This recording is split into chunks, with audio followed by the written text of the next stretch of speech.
Everyone, welcome to Varnika classes. और आज की क्लास में हम डिस्कस करेंगे what is average speed and what is average velocity. ठीक है,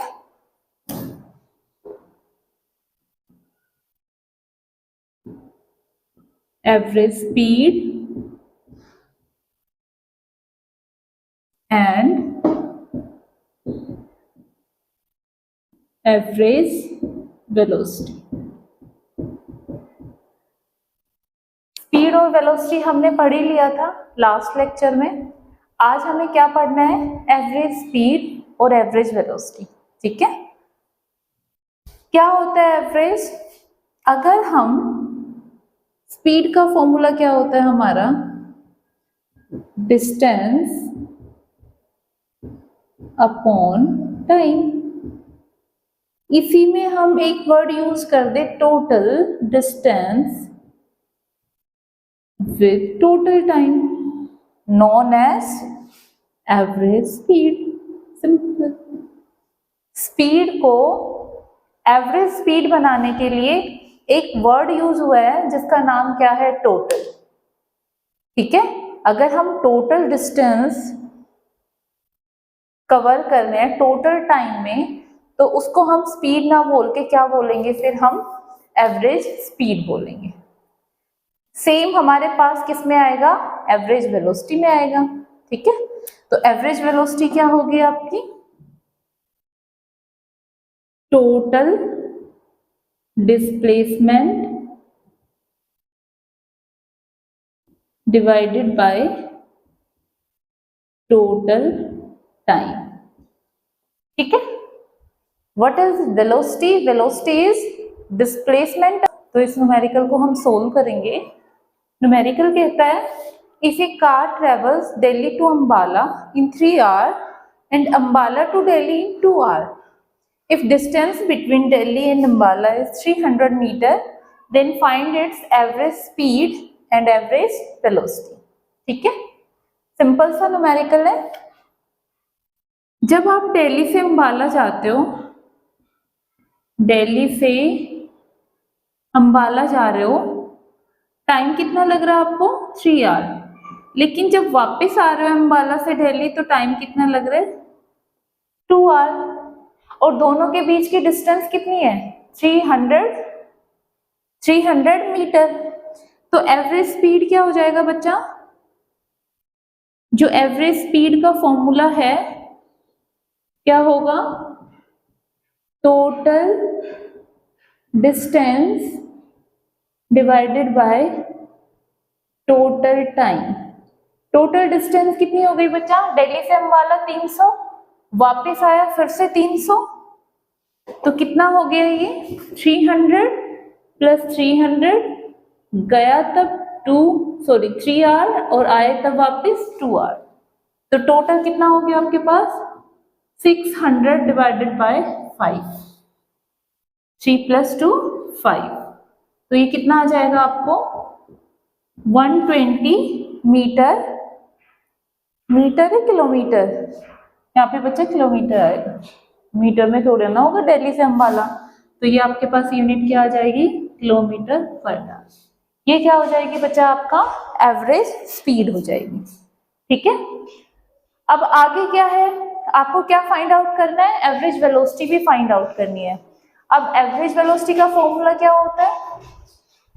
total displacement divided by total time. अब जो टोटल डिस्प्लेसमेंट होता है वो क्या होता है? शॉर्टेस्ट पाथ होता है। क्या होता है बच्चा? शॉर्टेस्ट पाथ होता है। दिल्ली से चला, दिल्ली पे आके रुक गया, तो शॉर्टेस्ट पाथ कितना हो गया उसका? इनिशियल और फाइनल पोजीशन का जो शॉर्टेस्ट पाथ है वो कितना हो गया? 0 हो गया, है ना? तो जो टोटल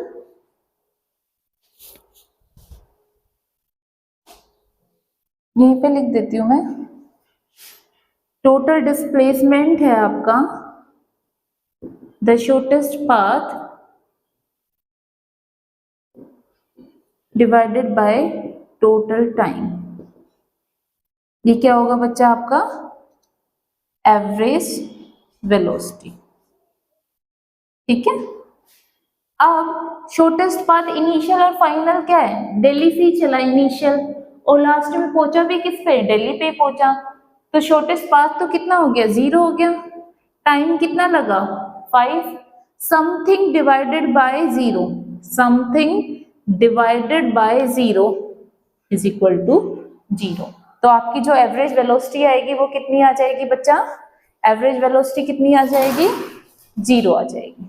ठीक है, अब आगे हम एक न्यूमेरिकल और करेंगे, ये तो हमारा सिंपल सा न्यूमेरिकल था।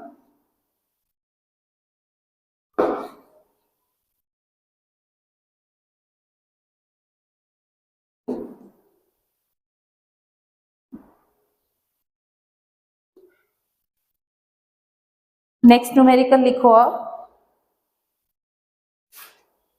If A car travel A to B, if a car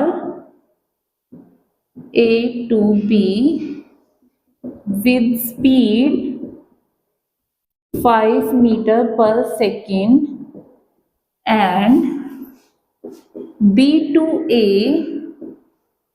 with 10 meter per second, the distance between A and B is 300 meter, then find its average speed and find its average speed। अब इसमें क्या होता है, आपकी book में एक formula given होता है कि जो एवरेज स्पीड होती है वो क्या होता है, v1 plus v2 divided by 2। ये फॉर्मूला तब तक ही ठीक है जब तक आपका एक्सेलरेशन क्या ना हो, 0 ना हो। अगर आपका एक्सेलरेशन 0 हो, एक्सेलरेशन अगर आपका 0 होगा मतलब वेलोसिटी में कोई चेंज नहीं हो रहा होगा, बट यहाँ तो हो रहा है चेंज, 5 से किस पे चली गई, 10 पे चली गई ना, तो यहाँ तो कांस्टेंट नहीं है एक्सेलरेशन। तो आप ये चीज नोट डाउन कर लो, if acceleration is constant then you can use average speed is equal to v1 plus v2 divided by 2 if acceleration is constant। please keep in mind, अगर आपका acceleration constant है तो ही आप एवरेज स्पीड का formula क्या लगाओगे, v1 plus v2 divided by 2। अगर आपका एक्सेलरेशन कांस्टेंट नहीं है, जो कि इसमें न्यूमेरिकल में है, तो इसको हम कैसे सोल्व करेंगे ये हमें इस न्यूमेरिकल में सीखना है। ठीक है, अब गिवन क्या है देखो, फर्स्ट केस में जब आप A से B तक जा रहे हो तो स्पीड कितनी है बच्चा, 5 मीटर पर सेकेंड है, और डिस्टेंस कितना है, डिस्टेंस कितना है बच्चा, 300 मीटर है। आपको क्या निकालना है, टाइम निकालना है। टाइम क्या हो जाएगा हमारे पास, टाइम क्या होगा हमारे पास, डिस्टेंस अपॉन स्पीड। अब डिस्टेंस कितनी है बच्चा, 300 और स्पीड कितनी है बच्चा, 5, तो कितना आ जाएगा आपके पास टाइम, 60 सेकेंड आ जाएगा। टाइम कितना आ जाएगा आपके पास, 60 सेकेंड आ जाएगा।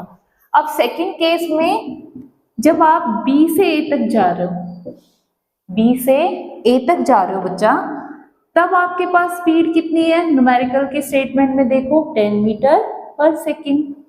डिस्टेंस तो बच्चा सेम ही रहेगा,